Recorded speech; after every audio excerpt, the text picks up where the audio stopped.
రండి సార్.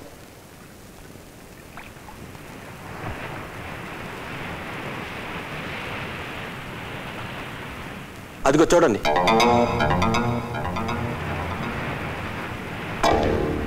అమ్మా,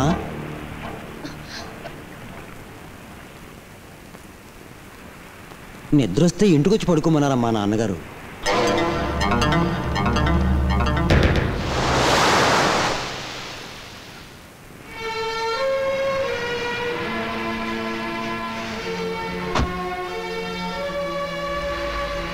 ₹30 లక్షలు పెట్టి ఇల్లు కట్టాను. అందులో ప్రత్యేకంగా నీ బెడ్రూమ్ కోసం ₹1,00,000 ఖర్చు పెట్టాను. అది వదులుకుని ఇసుకలో వాడి ఊళ్ళో పడుకున్నావేంటమ్మా? నేను అతన్ని లవ్ చేశాను. మరి మొన్న వాడు ప్రేమిస్తున్నానంటే కొట్టావు. అప్పటికి ఇంకా ప్రేమించలేదు. అంటే ఈ 5 రోజుల్లోనే ప్రేమించేసావా? Yes, Daddy. I live for him. I die for him. నీది ప్రేమ కాదు, ఆకర్షణ. డబ్బున్న అమ్మాయిల కోసం చంద్ర లాంటి వాళ్ళు చాలా వేషాలు వేస్తూ ఉంటారు. చంద్ర లాంటి వాడు కాదంటావు. అది ఆవేశం అనిపించే అబద్ధం. అమ్మాయి ఇష్టపడుతుంది కదండి, ఆస్తి చంద్రానికి లేకపోతే మనకుందిగా. సావిత్రి, వాడి ప్రేమ దీని మనసును మాయ చేస్తే కూతురి మీద ప్రేమని కళ్ళు గొప్పుతోంది. కోట్లు సంపాదిస్తున్న రాయుడు గారు అబ్బాయి అమెరికాలో ఉన్నాడు. అతనితోనే దీని పెళ్లి జరిపించి తీరుతాను. నాకు నీ స్టేటస్ అక్కర్లేదు, స్టేట్స్ లో ఉన్న అబ్బాయి అక్కర్లేదు. చందుతో నా పెళ్లి జరిగి తీరాల్సిందే. లేకపోతే పెళ్ళైన తర్వాత ఇంటి గడప దాటి వెళ్లాల్సింది నేను. పెళ్లి కాకుండా నీ గుమ్మం దాటి వెళ్ళిపోతాను. ప్రాణాలతో కాదు, గుర్తుంచుకోండి. నీలిమా, నీ తండ్రి మాట అంటే నీకు లెక్కలేదా? లేదు. అతనితో నీ పెళ్లి జరగాల్సిందేనా? జరిగి తీరాలి.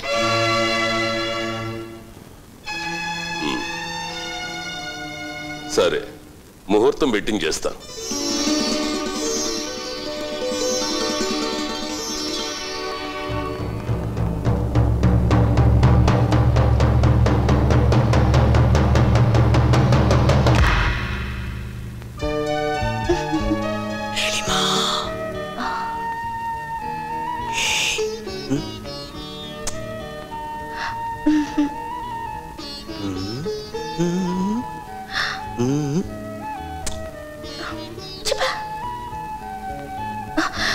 ముందు చంద్రాన్ని లేపేయండి, అడ్డొస్తే కుంటోని లేపేయండి.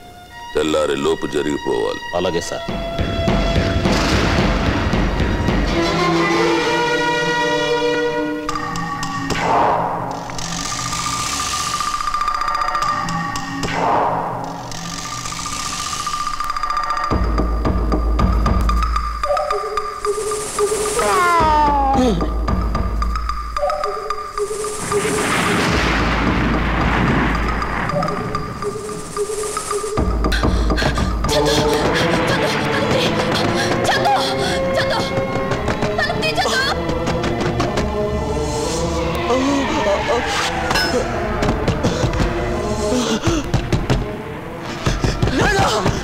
ఎవరు? వాళ్ళని చంపడానికి వచ్చారు.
బాబు, నా కొడుకు నేను చేయకండి.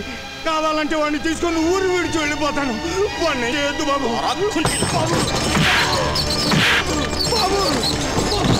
అమ్మా,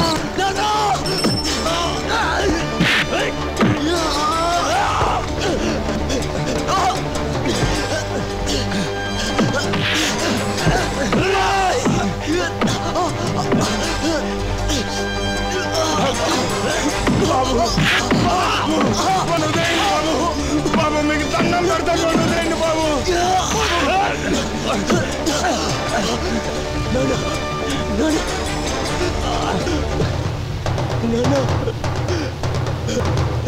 బాబు తప్పుకో.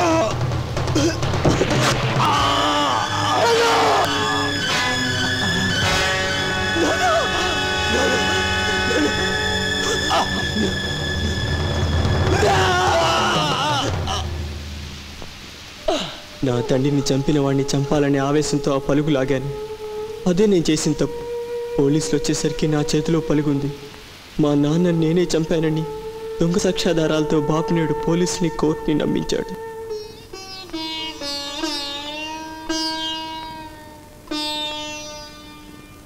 మీకు మేలు జరుగుతుంది.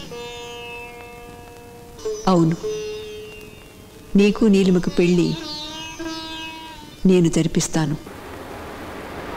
సార్, ఆ చంద్రంగాడు ఈసారి కూడా చావకుండా నాకు బ్యాడ్ నేమ్ తెచ్చేశాడు సార్. యమధర్మరాజు లెగ్స్ పట్టుకోను, చిత్రగుప్తుడి హ్యాండ్స్ పట్టుకోను, ఈసారి వాడి మొండి మీకు చూపిస్తాను. నా మాట నమ్మండి సార్. కార్తీక్, ఇదేంటి సార్ నడ్రోటు మీద తిప్పమంటారు? నువ్వు నాకు చేసిందేమిటయ్యా? దిగో. ఎవడి కాళ్ళు పట్టుకుంటావో నాకు తెలియదు. ఆ చంద్రంగాడు ఆసుపత్రి నుంచి మార్చిడికి వెళ్ళిన తర్వాత నువ్వు నా దగ్గరకు రావాలి. పోనీ. కమేన్.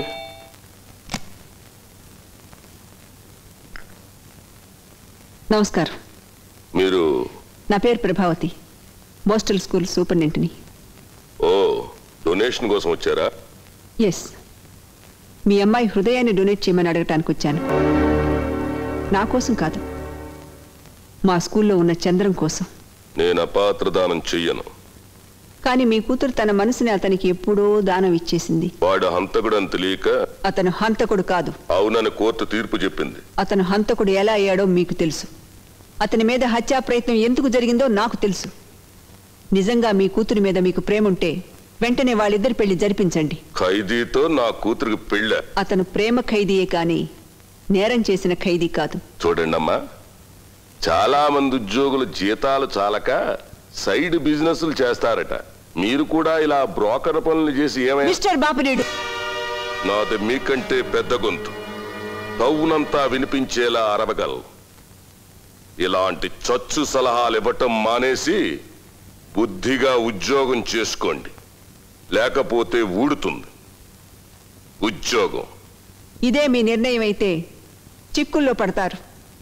ఎన్నో చిక్కుముళ్ళిప్పుకుని కింద నుంచి పైకి వచ్చిన వాడిని కాబట్టే పేదవాడి ప్రేమ ఖరీదేమిటో వాడికి రుచి చూపించాను. వాళ్ళ ప్రేమ పండాలి. అందరి ఆశీస్సులతో అది పెళ్లి మండపం వరకు నడవాలి. పల్లకాటికి పంపుతాను కానీ పెళ్లి మాత్రం చేయను. చూడండి, మీలాగే మతాన్ని అడ్డు పెట్టుకుని ప్రేమని ఖండించిన వాళ్ళు మట్టిలో కలిసిపోయారు. కులాన్ని కారణంగా చూపించి ప్రేమికుల్ని విడదీసిన వాళ్ళు కాలగర్భంలో కలిసిపోయారు. అంతస్తుని అడ్డు పెట్టుకున్న వాళ్ళు అడ్రస్ లేకుండా పోయారు. అహంకారానికి పోకుండా, అర్హతలు ఆలోచించకుండా వాళ్ళ ప్రేమను ఆమోదించండి.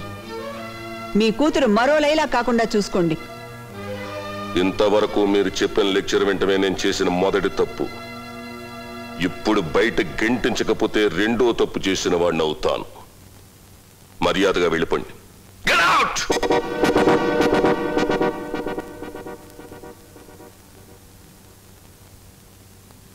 మేడం, మేడం, చంద్రం ఎలా ఉన్నాడు?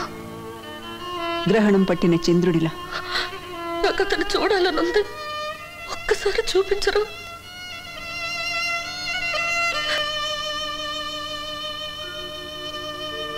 నీలిమా, డాడీ,